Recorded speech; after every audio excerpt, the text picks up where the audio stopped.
Olá, grupo de oração!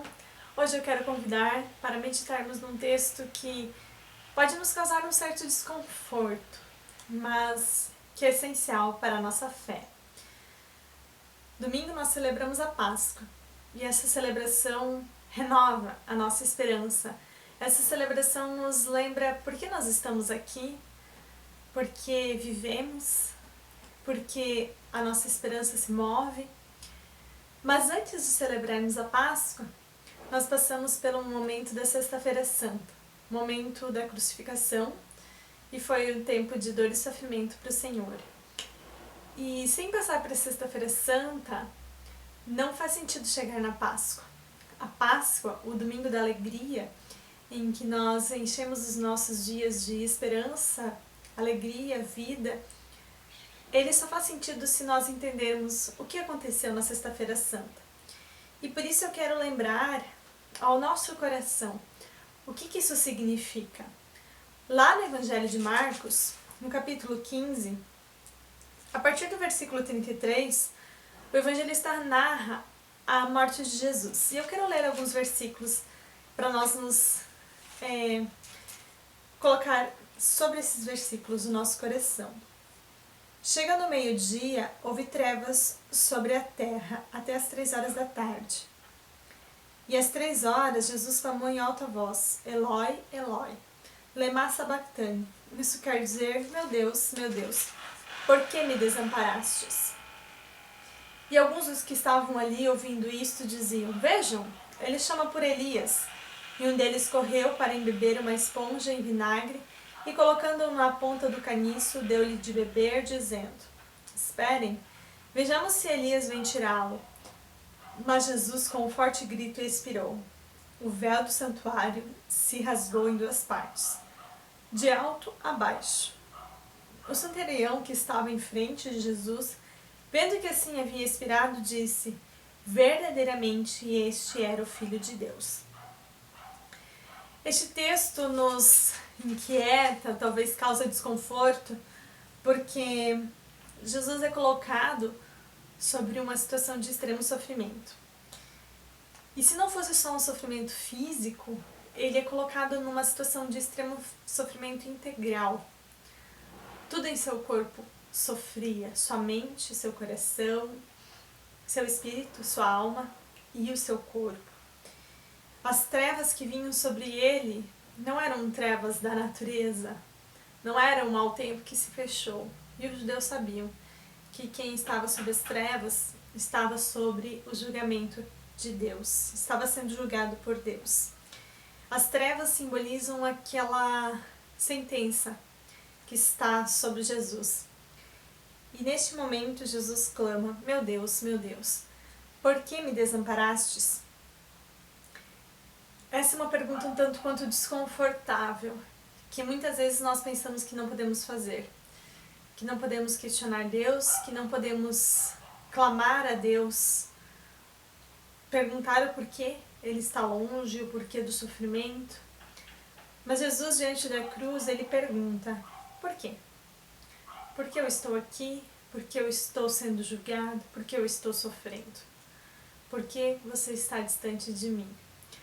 A dor de Jesus não estava na ausência de Deus, um mundo sem Deus, mas estava em saber que Deus estava ali, mas se fez ausente.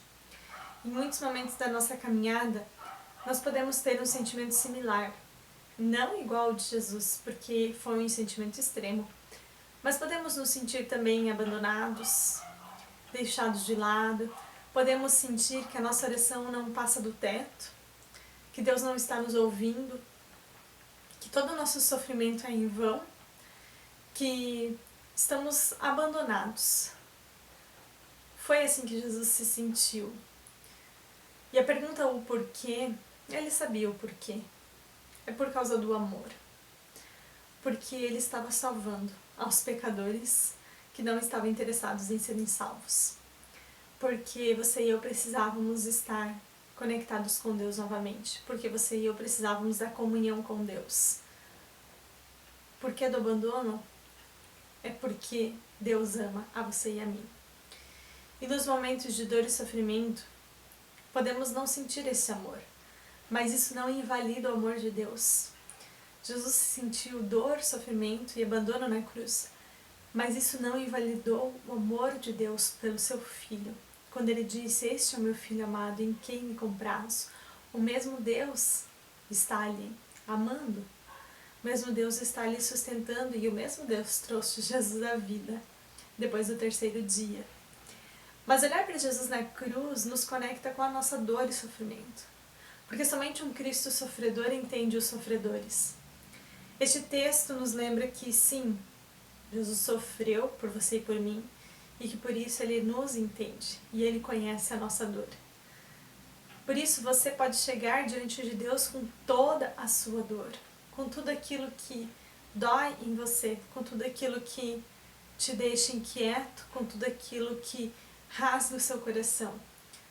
Deus está ali cuidando de você, Deus está ali te amparando, Ele não te abandonou. Antes, Ele deu o Filho dele para que você pudesse olhar para a sua dor e sofrimento e saber que há esperança, que há vida, que não se limita a esta dor momentânea, mas que nosso Senhor já está lá na frente, preparando tudo para você e para mim, para que quando nós passarmos por isso, nós estejamos mais fortes, fortalecidos na fé e no amor de Deus.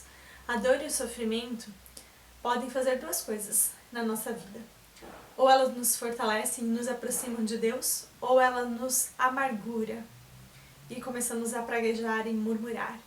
Não deixe que a dor da tua vida te torne uma pessoa amargurada, mas permita que essa dor seja algo que te impulsione para os braços de Deus, algo que te deixe mais perto do Senhor, para que assim você possa desfrutar do cuidado e do amor de Deus.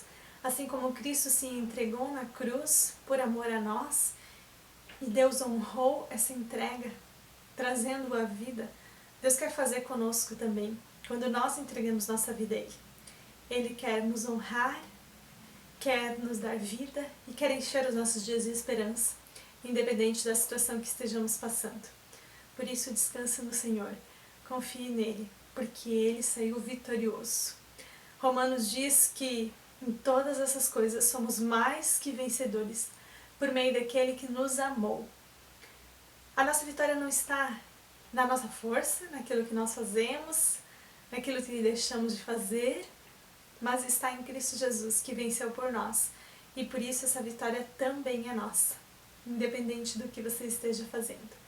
Cristo venceu por ti para te dar vida e esperança. Tenha uma abençoada semana, que possamos entregar todos os nossos dias, toda a nossa dor, toda a nossa vida diante do nosso Senhor e Salvador Jesus Cristo. Amém.